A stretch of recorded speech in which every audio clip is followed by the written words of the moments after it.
Hello and welcome to our webinar focused on global engineering pedagogy.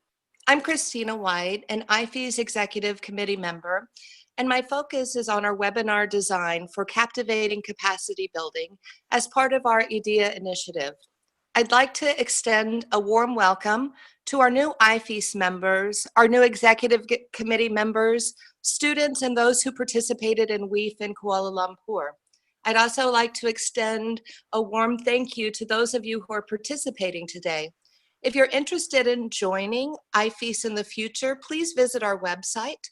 And a special thanks to our presenters and to the Office of the Secretariat of IVC for hosting this webinar series.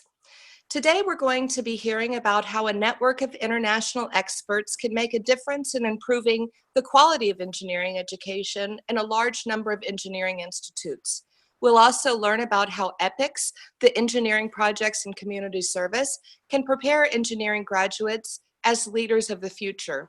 And finally, we'll be learning about how certification of engineering faculty can make those faculty members student-centric in their teaching. I'd like to encourage you to use the chat feature in Zoom to pose questions to our great panelists so that you may have truly a highly active discussion as we go throughout this webinar series.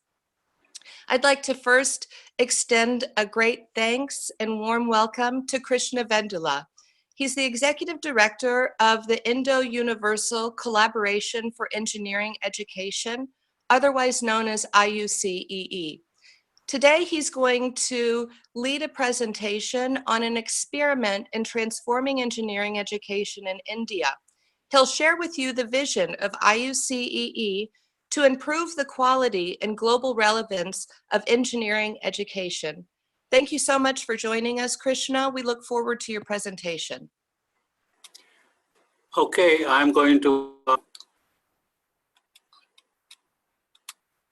share my screen. I'm assuming it's on. Tina? You're ready to go, yes. Okay. Great. Good afternoon, good morning, good night, good evening for people from anywhere in the world. It's interesting that that we are here from different parts of the world, and we're all trying our best to improve engineering education. So thank you for joining, and I hope this next 20 minutes will give you a little glimpse of something that I am very passionate about, which is transforming education in India, because I originally am from India, but I live in the United States for the last 40 years.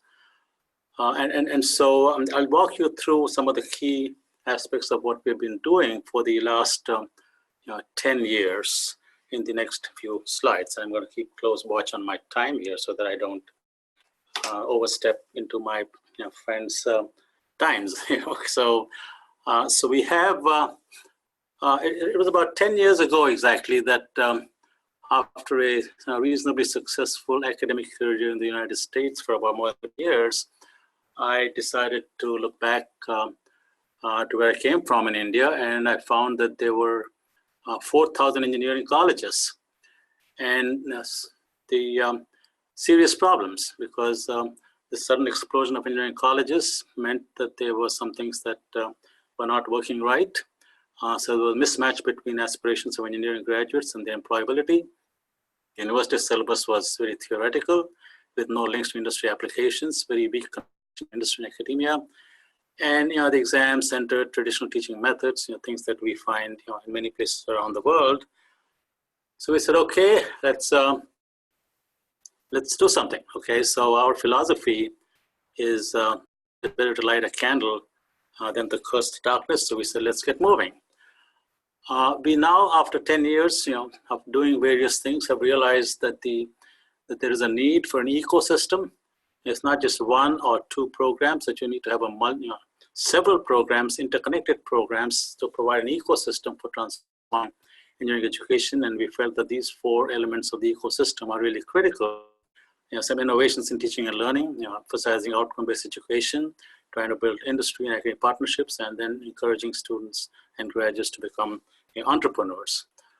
So essentially, the analogy is like, if you want to have a healthy plant or healthy living, you need to have the sun, the clouds, the water, and all the ecosystem.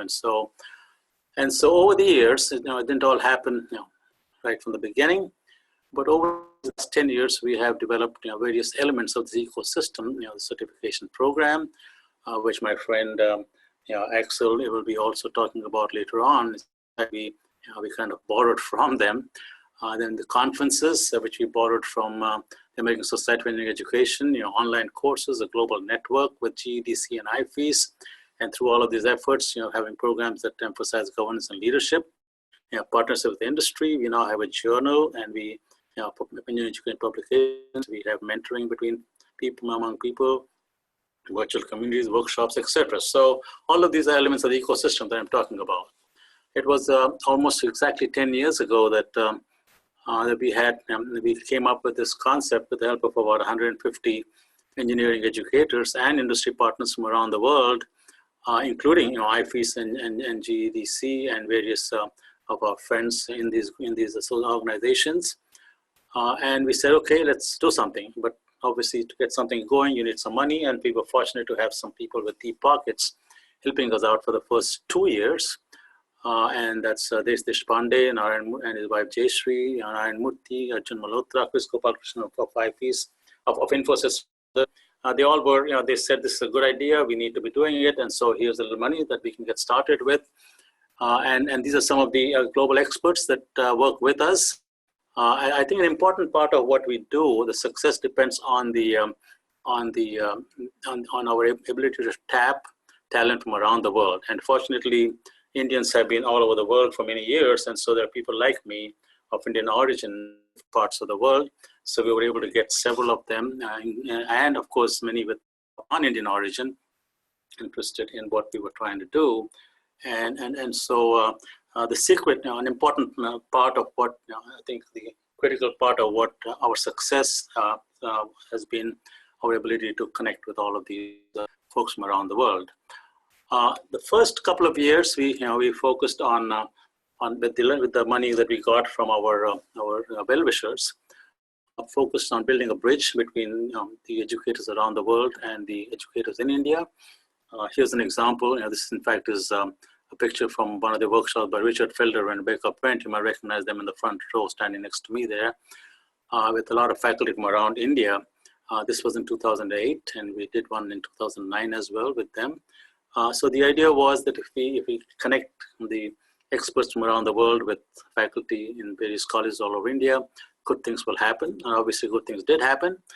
These were workshops that were conducted face-to-face with, in effective teaching, technology tools, leadership, core subjects, and so on. And several people who are at the webinar today actually were at these some of these initial workshops. So face-to-face workshops are good. They excite the people. It's a one-week workshop or so.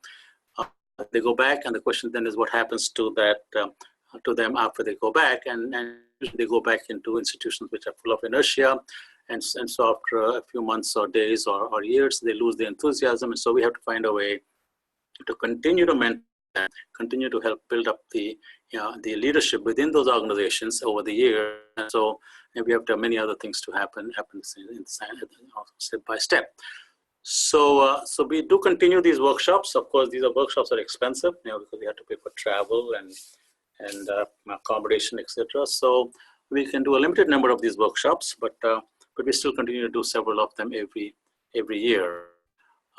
We have after the first 2-3 years, we ran out of money from our well-wishers, and then Narayan Murthy, the CEO, bluntly told me, Krishna, if you're doing something good for these colleges, then they should be paying for it, not me. And I think that made sense. So we created a consortium, and now we have a consortium of about 70 institutions who pay $1,000 a year, and that's really what the whole budget that we have that sustains the program that we do. So it's a low budget, lean and mean operation, and with lots of volunteers, including myself. And these are some of the things that we do as part of the benefits that the consortium colleges get. Here are some logos of the colleges that are part of the consortium. Just want to put them up because they like to get the branding as a result of the membership that they are part of. We found early that we can use technology just like we are using this technology today. that we can have these conversations all over the world, online. So we have been conducting webinars like this from experts around the world, many faculty all over India. So these are recorded, and these are on various topics. So over the last few years, we have conducted more than 600-700 webinars, which are recorded, made available to consortium members on various topics. Of course, the webinars have, unless they're followed up, they're not very useful, and so we have to work make that as just another part of the ecosystem. And then after a few years of doing this, of various workshops and webinars and mentoring and interactions, I found that things started happening. And in particular, we found one institution, BBB College of Engineering and Technology in Hubli. They came to me in 2013, after we've done this for a few years, and when we were wondering, have we really made any difference? Have we really been having an impact? So they came to me and said, Krishna, we have been with IUCE since the beginning. Our college is affiliated to the university in Karnataka, so we don't have the freedom to change anything, but we have now applied for autonomy. So in the 2010, we'll became autonomous. But we came to the workshops of Richard Felder and many others in 2008 and 9, and we sent 20 faculty to each of those workshops. And so as a result of that, we built up capacity at our institution to benefit from autonomous status when we get it. So in 2010, they started getting autonomous. They could define their own curriculum, their examinations, and decide their own future. So they became autonomous and continued to build on that. And so in 2013, they came to me and said, as a result of a lot of the things that IC has done, and also, of course, because we had some good leadership within the institution, we were able to make some significant transformations in the last 7-8 years, and we would like to share that with other colleges. And so then we came up with this idea of an international conference. We first hosted it at Hubli at their location. Then we had another one in Bangalore, another one in Pune, and then this last year we got ambitious actually. The 3 locations, one in Hyderabad, Rajkot, and Jaipur, and each of them are at member institutions. This next conference is in January, and I invite all of you to join us there at the January 4th and 6th, 2018, Bennett University, just near Delhi, and 8th to 9th, Tyagaraja College of Engineering, Madurai. So this is really all about connecting, sharing, and transforming, and we're able to typically get about 30 to 40 international experts to come there, because we're able to generate some funding to pay for the travel of some of them, and others come on their own. They interact, they make presentations. Several of the faculty from all over India who have been transforming things in their colleges, they make presentations, and there's a lot of sharing happens, and it's really exciting. A dynamic atmosphere of connect, share, and transform has been happening. And we felt that if we're going to have a conference, you might as well have a journal that's going to document all the results and the research that's going on, the transformation going on. So we worked with one of our institutions, Rajaram Bapu Institute of Technology, and now we have a journal which is called the Journal for Engineering Education Transformations. It's modeled after the advances in engineering education that ASWE has. So we published proceedings of our conference in there, plus additional papers submitted by authors. We soon get to, we'll get it indexed under Scopus, I'm told, and it features in some of the top 20 journals of the iScholar listing. So we're happy to see that we, and it's an online version of it and a print version every 3 months, and so it's exciting. Invite all of you to send some papers our way. Obviously, this is a result of a lot of thinking that went on the first couple of years with our friends at the IVC community, Global Engineering Deans Council, and American Society of Engineering Education, right in 2007, 2008. A lot of discussions with these groups helped initiate, found IUCE. So we continue our strong connections, partnerships with them. Regularly have our own deans from IUCE come to several councils. Several of these events that happened. We just had one in Niagara Falls. We had about, I think, 10 of our deans from India come to that. We just had a IFES event, we've had 2000 in Kuala Lumpur, and I know that even though I couldn't attend it, many others. Many people could come from India. And then the American Society of Education, every year in June, we have a bunch of people from India come and attend, and we have our chapter meeting there actually as part of the program. So that's those. So let me spend a few minutes on some of our signature programs that have evolved as a result of the various things that I've been doing. This is the certification program, and it's important to realize, and even in the United States we have not yet realized this, is that teaching is a skill. It doesn't come automatically just because you have a PhD. And in the US we make that mistake that, okay, you have a PhD, so here's the book, here's the curriculum, go teach. It doesn't happen that way. It is a skill that has to be acquired. It has to be, there's training involved. So we thought here's an opportunity to try this out in India. Fortunately, we met with Michael Auer and then Axel and IGIP, and they have a program, certificate program, which we were able to take some ideas from there. And Veena Kumar from University of Maryland, she helped me, and we worked with all of these folks who are in the bottom as instructors. Developed our own program based on the IGIP program, or the IUC International Engineering Educator Certification Program.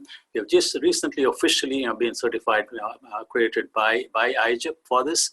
The phase one with orientation, face-to-face 3-day orientation workshop that one of us gives on site, and then we have about 3 months of online modules with webinars and interactions and synchronous and asynchronous, lots of assignments. We use a website called Canvas, and at the end of that, all the participants have to prepare a teaching portfolio and make that presentation face-to-face in a valedictory session, and all this takes about 6 months.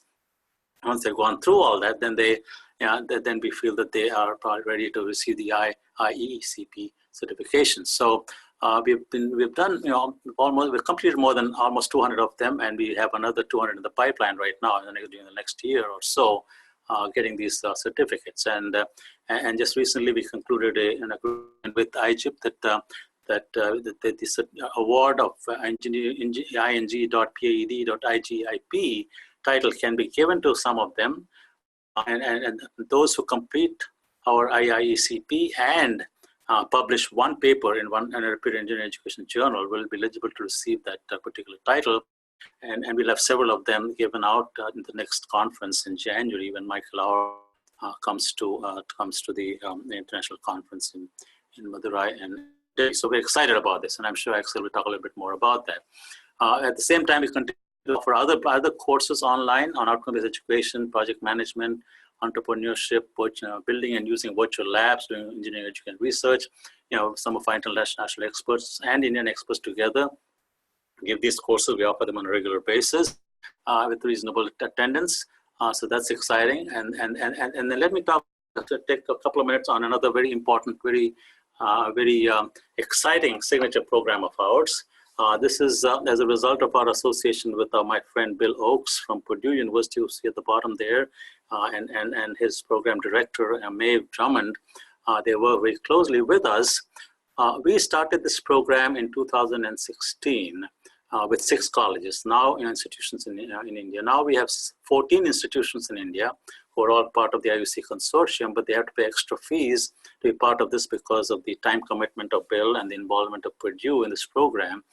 We need to charge extra fees for these colleges to be part of this. The key here is that if you do projects in the community based on community needs, it's the type of skills that you develop by doing these hands-on projects are really what's going to help students become leaders, entrepreneurs, and be much more employable and have all the skills that accreditation agencies require them to have, such as teamwork, problem solving, communication skills, ethics, sustainability, project management, etc. These are all things that ABET and in India, NBA require students to have in addition to the technical skills. And they can only get that if they work on actual projects. And so the EPICS design process, the students go, identify a community and then identify a need. And then they will define a project based on that need, a real customer, real concern of the end products, then specification development, conceptual design, detailed design, and then delivery, very important. Delivering it to an actual real user is actually extremely important part of this this program. And so we go through this whole process with the faculty and students in these colleges. And so, one of the key parts of that is a design thinking course where they will learn all these principles and then use it with a real community partner. And teams of students and faculty work with community partners. It's in the beginning stage, but I can still see that there are already some results that we're seeing. It was too early to get a number of results because it's a cultural change in how you teach students. And so there will be there's a poster competition of many of these projects that will happen during the international conference in January in Greater Noida and Madurai, where the faculty and students will put up their own, what they've done in the past year or so. The student group, this is, they call themselves SCALE, Student Consortium for Advancement of Learning and Education. It has just, I think, recently applied to be a member of a member of IVC. They're an exciting group. They are leaders on their own. They organize their own regional workshops at various colleges, IVC colleges, and they 3-day workshops where they do address problems and learn how to become leaders, communicate. An exciting thing that they're going to do this year, along with our international conference, they always have the annual student conference. And so in this particular conference, we're hoping to get about 200 students who will spend half a day in some communities near Madurai and learn some of the issues that they're facing. This could be water-related problems, pollution-related problems, some of the grand challenge types of issues that we're talking about all over the world, and energy-related. Or something to do with people with handicaps, or it might be help with some schools in the region. So identify a need and then come up with an action, some kind of an action plan in a 3-day conference setting, and then share their action plans and the kind of judging of the plans. And so this will hopefully be the beginning of a lot of what these kids will do in their actual colleges back home, and develop programs that are going to really, develop among the graduates of the institutions. And so to put kind of an overall, put everything together, it's really pieces that need to contribute to transformation of institutions. So you cannot just do one, okay, that's going to solve the problem. So Gurukul is an Indian word. It's Gurukul. Guru is a teacher, and Kul is a place where teachers get work with students. So it's just teaching and learning essentially. Many of our colleges now have created these Gurukuls, or centers for teaching and learning, which include all of these various elements of the ecosystem. Unless you have these various pieces, one or two pieces alone would not be enough to create the ecosystem. So there's progress happening. There's good things happening. Obviously, 10 years again is still a short period of time for so many of the institutions that have to overcome a lot of barriers and get to change. And so, our mantra, as a mantra, this is the question that we ask ourselves all the time. I am teaching. Are they learning? And that's really the key. Unless they're learning, then this what we're doing is of no use. And so, everything that we're geared to is focused on this mantra. I'd like to thank our corporate sponsors who have consistently helped us: Quanser, Dassault Systems, National Instruments, MathWorks, SpectraQuest, ARM, Iron Kudos, ComSol, and then Digilent, Cypress, Inparts, Imona, and several others who have been helping us out. And a lot of their contributions go to paying for the international travel for a lot of our experts that come to our international conference. And so I'd like to end with what I think Christina, they wanted a few bullets on what's the takeaway from this. And I think there are lots of takeaways, but I think just reflecting back on some of the things that, we felt that an important part of the reason why we've been able to make some progress, I think it's important to realize that you cannot make leaps and bounds. There's institutional changes involved here. And so out of the 70 colleges, we find about 10 of them have actually started moving significantly in that direction. Others slowly realizing what needs to be done. A lot of things have to come together. But the catalysts have been the international experts that we've been able to tap from around the world. And I think, from in India, we have the luxury that there are many of us of Indian origin who can actually help in this process of building the networks. But of course, there are many others of non-Indian origin who are just as passionate about these and have been helping us with India. The certification program has been a key element of what we're doing, and we hope to scale it up and get lots and lots of in India to participate in that. And now the more recent signature program of it, I think is really the very critical, very important way to create the graduates of the future. You might have seen in the newspaper recently that Delhi has a big air pollution problem, and that's a big issue. And the grand challenges, air pollution, environment, energy, water. The engineers of today and graduates of today have to become leaders of the future to address these challenges. And I think step by step, we can make it happen. So thank you all, folks, and I appreciate the opportunity to share some of my thoughts with you. I will be happy. I will be around for the whole 1 hour. So if you have any questions, please feel free to text them in. I'm going to hand over my screen. So you want to take it over, Christina? Yes, special thanks to you, Krishna. What a great start to our webinar here on global engineering pedagogy. We appreciate the way that you've really given us an understanding of the comprehensive and multivalent approaches to improving the quality and global relevance of engineering education in India with IUCEE. And participants, I do encourage you to pose questions to both Krishna and Axel in our chat feature, and we'll have time at the end of our webinar so that we can make sure that we're addressing your questions or comments, because indeed we do want this to be a global dialogue that's happening between our fantastic speakers as well as each of you participating. So special thanks again, Krishna, and thanks to those of you who are participating in this webinar. I'd like to extend our warm welcome to our next presenter, Axel Zaporshnig, who's our Vice President of the International Society for Engineering Pedagogy, IGEP, which you heard Krishna begin to speak about a bit in his presentation. Today, Axel's going to present on smart ideas for engineers, the impact of IGEP on modern engineering education. He's going to explain a bit about how IGEP offers to contribute relevant concepts and pedagogical ideas that can help to develop engineering education further. Indeed, in this webinar, we're hoping he should give an idea of how IGEP intends to tackle the methodological and organizational challenges in engineering education in the future. Thanks so much for joining us, Axel. We're looking forward to your presentation.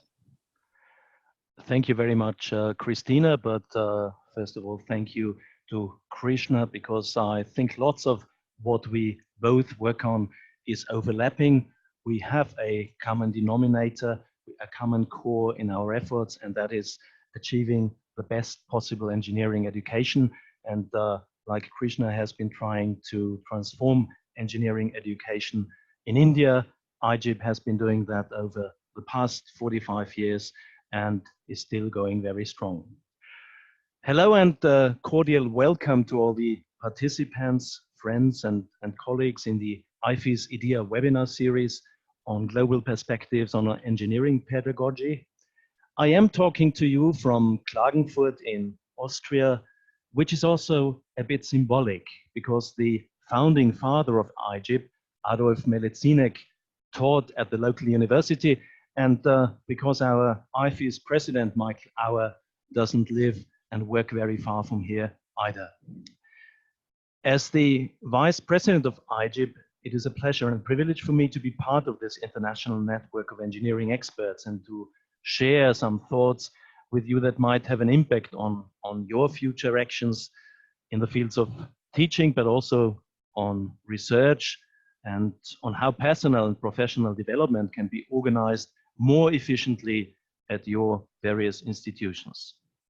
Now, before I begin, let me briefly inform you about a few recent trends in education that we discussed at a EU conference in Paris last week.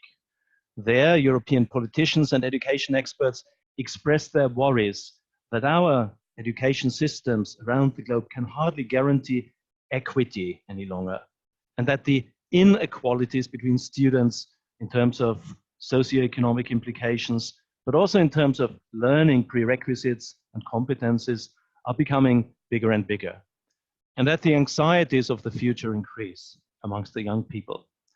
Now, one reason for these fears and worries and deficits might be the fact that the challenges of the future are more and more unpredictable and that it is very difficult to prepare for them.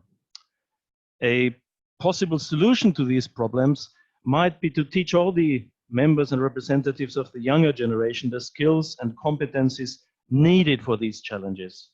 Now, I know this is easier said than done, and although we are all aware of the difficulties, we must tackle the problem of equity and quality in education optimistically. So when I chose the wording smart ideas for engineers for this webinar, I was actually thinking of new strategies to help achieve higher attainment levels and better learning outcomes in our engineering programs. Some of these strategies could be based on building more trust on all levels of the education system. Also on implementing more flexibility and autonomy in the learning processes, and on adapting to the future challenges through a better digital and media competence. But what can IGIP do in order to help universities and teaching staff to achieve these ambitious aims? Well, it is the mission and the vision of IGIP to improve the quality of teaching and engineering, to increase the efficiency of higher education, to promote creativity and innovation in engineering pedagogy, and to accredit and certify successful engineering educators. But what do we do this for? Well, we do it for that which is going to happen in the future, namely emerging technologies and new trends and tendencies in engineering.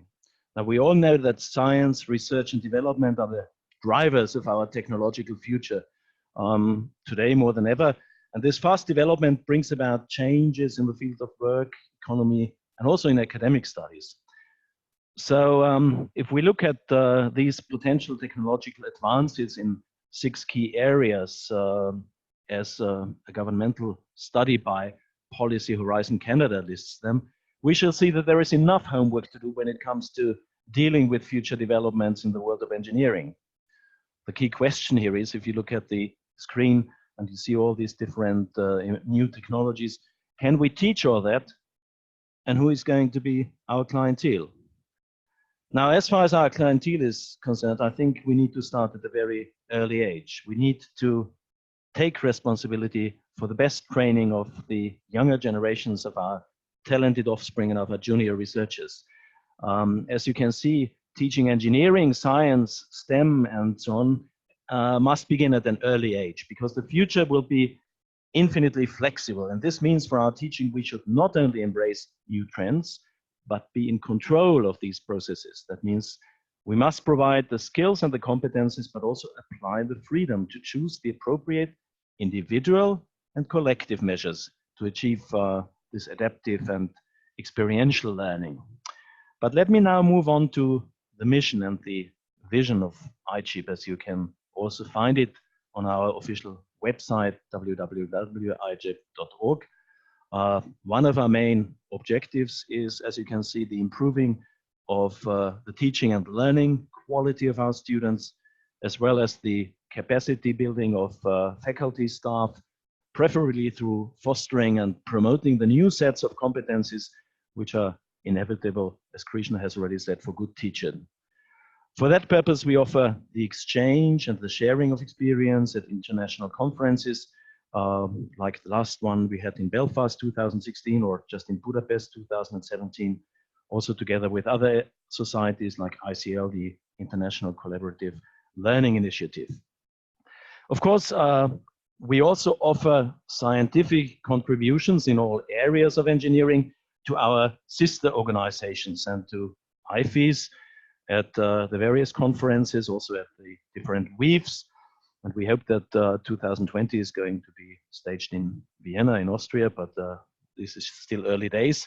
Anyway, the inspirations for these contributions do not only come from our individual presenters and speakers, but they are also nourished by our scientific advisory board, which consists of international engineering education experts. Now, furthermore, IGIP, like also Krishna's Indo-Universal Collaboration for Engineering Education Association, would not be so successful without its far-reaching global network and its international cooperations, through which we can always keep up to date and are able to work together in numerous projects where genuine engineering and engineering education know-how is needed. You see, we have conference with contacts with all the renowned engineering education associations. And if we look at the next slide, we can say that historically speaking, IGIP, with its more than 45 years of action, has not only continuously provided advice and consultation services for professors, lecturers, and teachers in engineering, it has also collected and is offering a vast body of research studies and academic papers in the field of engineering pedagogy. Here you see some of the key players, the founding father of IGIP, Adolf Melecinek, and the current president, Hanno Hodge, and our IFIS president, Michael Auer, who is still working actively also within IGIP. Now, the results of all these practical and academic endeavors can be retrieved from the archives of IGIP member institutions or individual members if any further information or support on the topics are needed. But as you can see, new findings are, however, also regularly published in one of the 7 international online journals of IGIP that it edits together with other engineering education societies. But the flagship here is IGEP, the International Journal of Engineering Pedagogy. Of course, the others are also worth looking at and serve as a publication platform for our young colleagues and, of course, our experts in engineering education. Now, the most important issue in connection with qualifying well for a teaching job in engineering education is, however, the possibility for each individual lecturer to be able to give evidence that they are qualified to meet the requirements of the demanding teaching profession in engineering.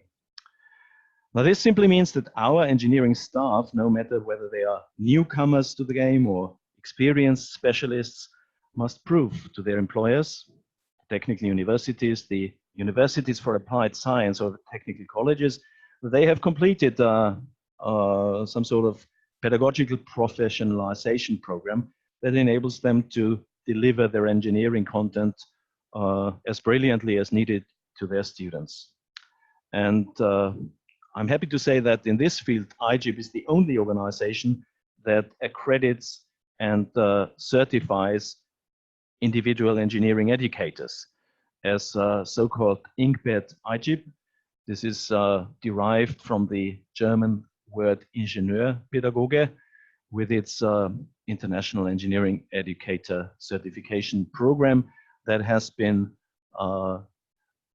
taken up by many sister organizations and fellow engineering education societies with a lot of praise and with a lot of cooperation endeavors. And IUCEE was also a partner in our certification program, and I'd like to congratulate Krishna and the Indian engineers on that effort. Now, as you can see from our curriculum, the 20 ECTS program provides a formal internationally recognized qualification in teaching and learning methodologies for engineering and related disciplines. You can also do that in science, math, physics, IT, and so on. It helps faculty to develop personally and professionally, but also graduate students and other interested parties worldwide. Those who complete it can add a world-recognized qualification to their title, and if it's Dr. Something, PhD, PE, you can add the Inkbed IGIP as a last kind of title here. So far, 1,500 engineering educators have already acquired the title, and I can only invite you to, if you're interested, get in touch with us and maybe acquire this title yourselves. Now, here it is also important to point out that every engineering lecturer with an academic engineering qualification and at least 1 year of teaching practice can apply for the title of Inkbed IGIP after completing such a training program at an accredited IGIP training center near them. And the detailed locations can be found on our website, and people can get in touch and see whether these courses are organized there.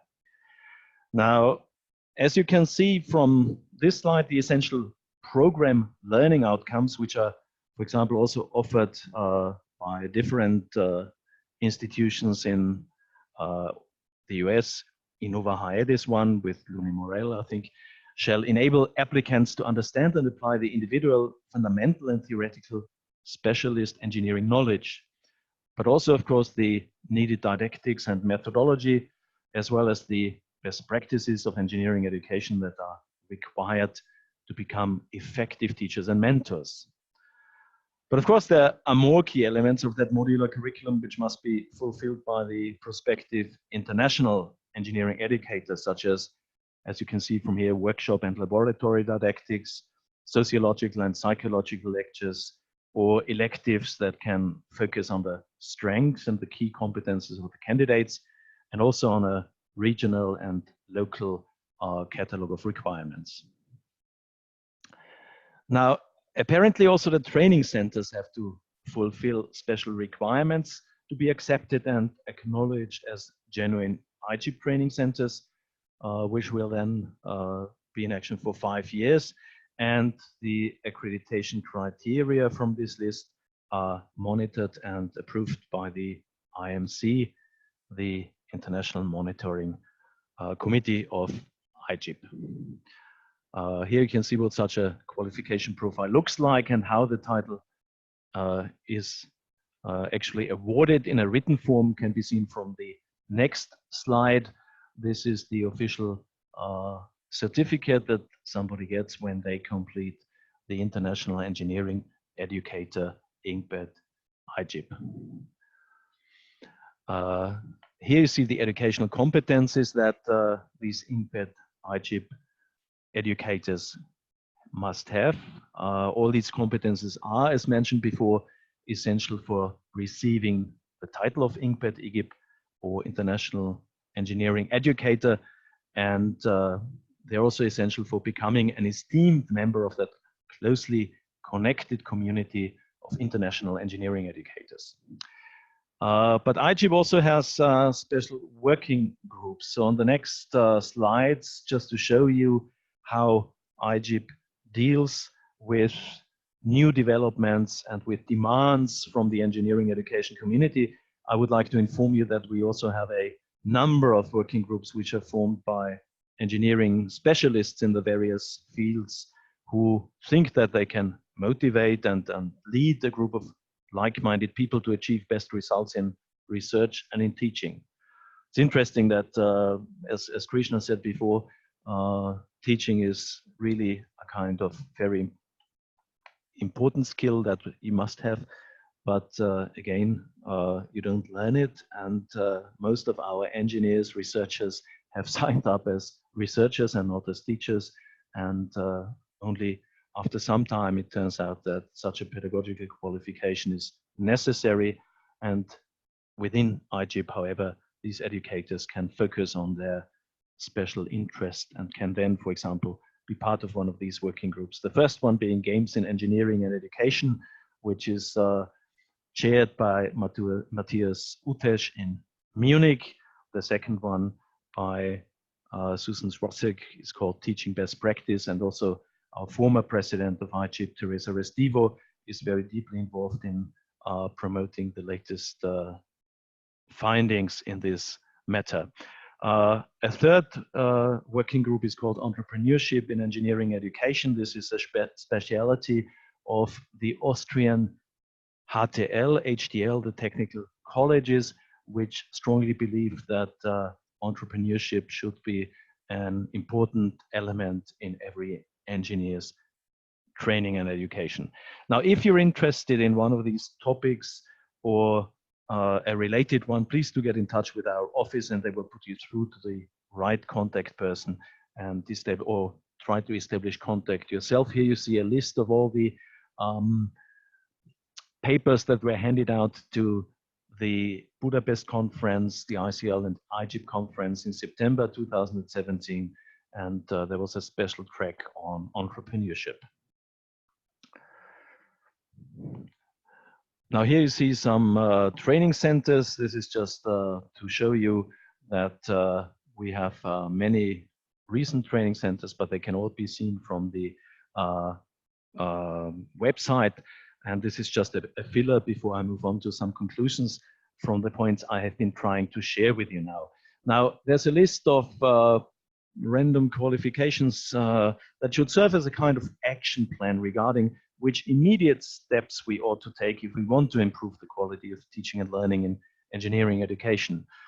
We recently had a discussion and a meeting with Siemens and with Magna people, and there they put forward the message to us that mechanical engineers, electrical engineers, whatever, should also have ICT skills and programming skills, because nowadays this is essential, as is interdisciplinarity, because on the way towards totally integrated automation, as the Siemens people call it, we need to make sure that programming is also part of the skills canon with all the engineers we produce.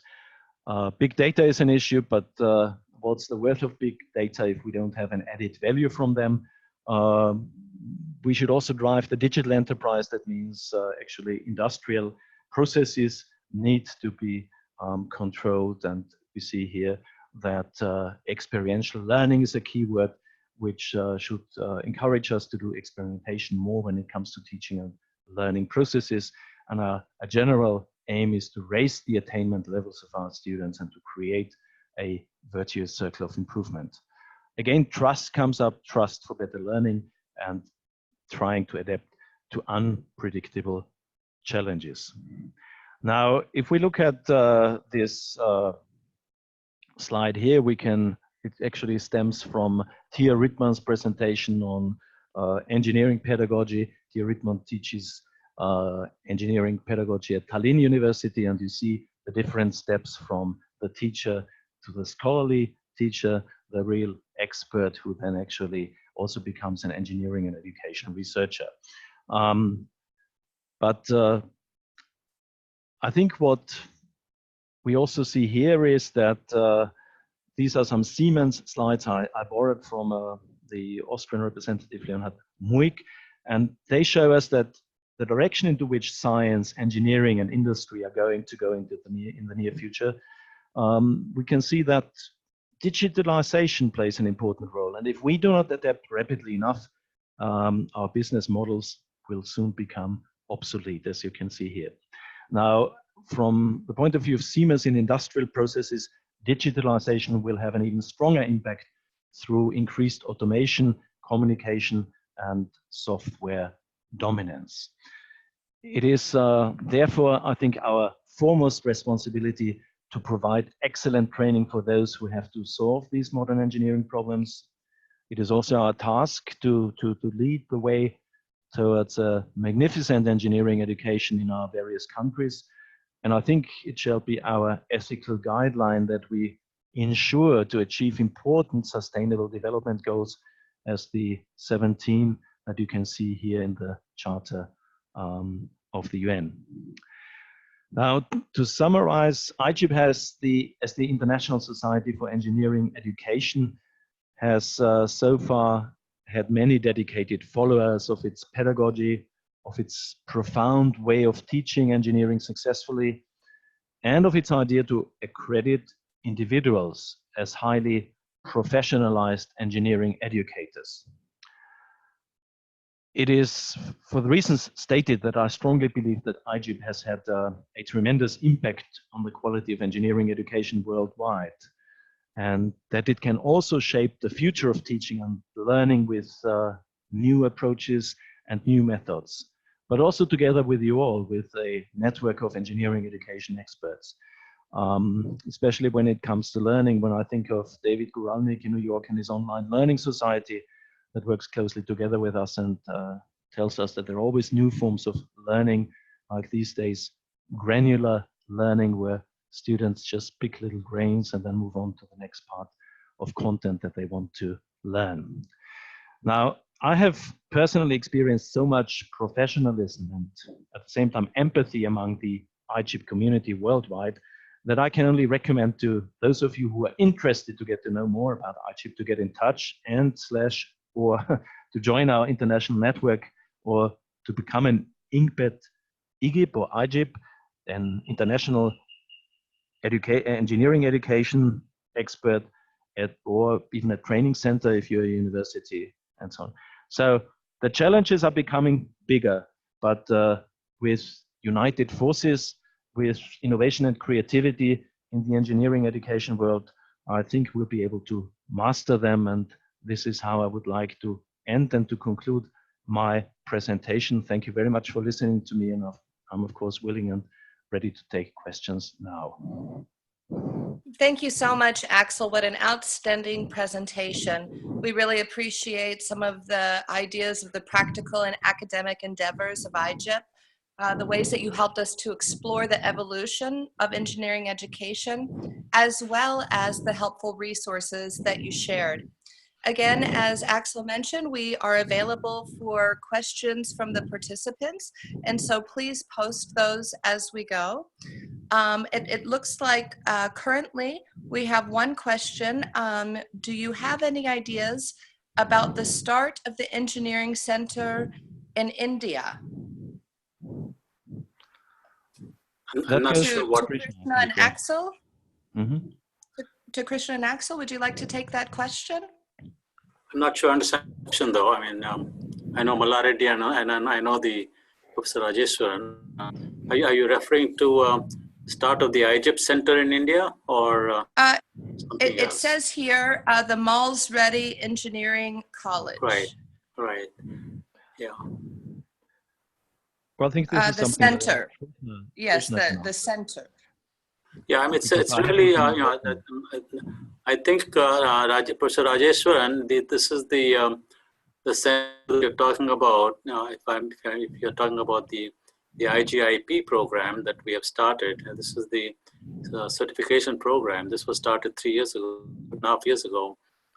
Maybe that is what you're talking about, and that's what got started, and we're officially part of the IGIP network through our because we have, that's because they've accredited our program, and so we can award the EngPed Egypt, as Axel calls it, EngPed Egypt certification.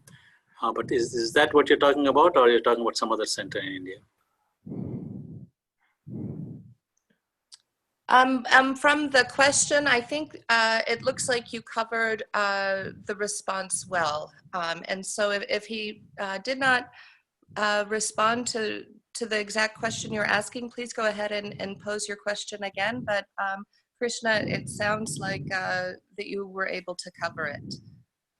If there are other questions, please go ahead and use the chat function in Zoom. We do have our panelist on here for a few more moments. We have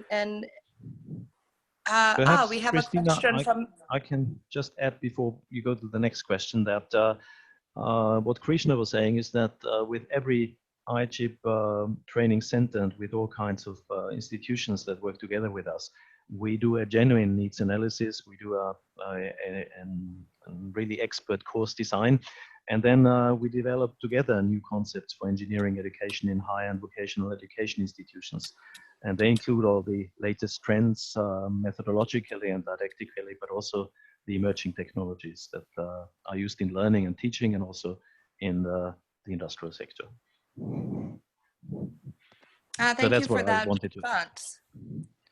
And it looks like another question is, how do you measure the quality and effectiveness of engineering education? Well, the quality, I think it's always a matter of actually looking at the different sort of quality agencies that actually accredit the university courses and the university programs. And I think what we have got is also the NIE, that is the European Network of Accreditation of Engineering Education Programs. So that is one aspect. We have a lot of these quality agencies that look at least here in Europe, that look at the programs that are offered through the universities. not only in the tertiary sector, we also have the Austrian higher technical colleges in the secondary sector for 15 to 19-year-old students. And there the quality of education is either guaranteed through educational standards, through the curricula, and then also through inspection and through quality audits. And I think that's also the worldwide common way of examining and the quality and ensuring that these courses are up to standard. Yeah, it's I think the quality, measuring the quality of engineering education is always a challenge. I think at a national level, people are doing it with accreditation agencies like HABIT in the United States and NBA in India and various other groups all over the world.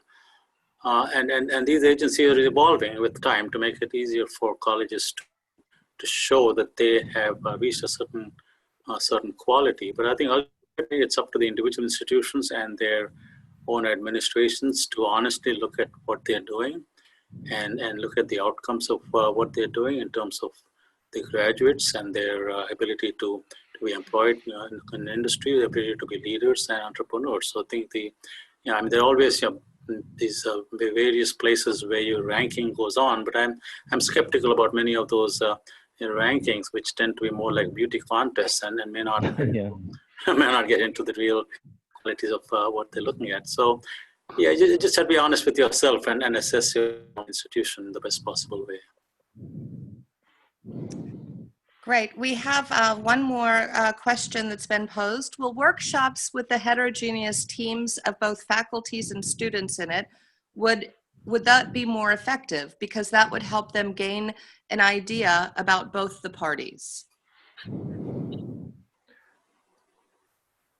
Krishna, would you like to? Yeah, sure. Yeah, I think it's a great idea. We haven't done too many of those yet as IUC, but I'm hoping in the future we'll have those because as you rightfully point out, the person who has asked that question, the students of today, in many ways, have qualifications and quality and talents that are much better in certain areas than our faculty do have, and so put in a place like India, where faculty are also kind of fairly new, and they just recently graduated with a master's or PhD. They're also learning how to be better teachers. I think it's always good to hear from the student's perspective and ultimately students, the customer. So it's a great idea. So I think we would love to try to experiment with some of these workshops where students and faculty are together. Well, I'd like to follow up here with my answer and say that this is a great idea because here students and professors and lecturers can actually learn from each other. So that means the roles are shifting. They see each other more as peers, and there is a team effort which helps to identify more with the project they work on and also with the outcome. So yes, definitely, and under all circumstances should that be implemented. I'm thankful to our participants for asking these great questions and to our presenters for taking the time to answer them. We are going to be able to host these presentation slides with their resources, as well as the full video of this webinar on the IVC website as of November 30th.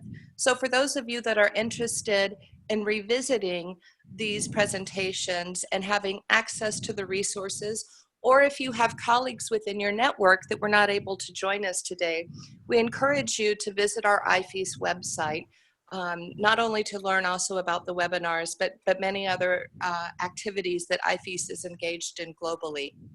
The last thing I'd like to mention is that our next webinar will be held on the 7th of December at 1300 UTC.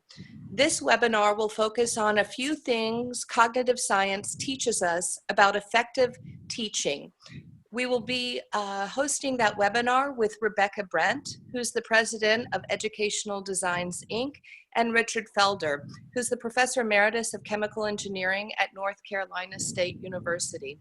Again, we encourage you to be able to join us and learn from these fantastic presenters. I'd like to extend a great thanks to both Krishna and Axel for your outstanding presentations, and also a great thanks to the Office of the Secretariat of IFES for your hard work and hosting this webinar series.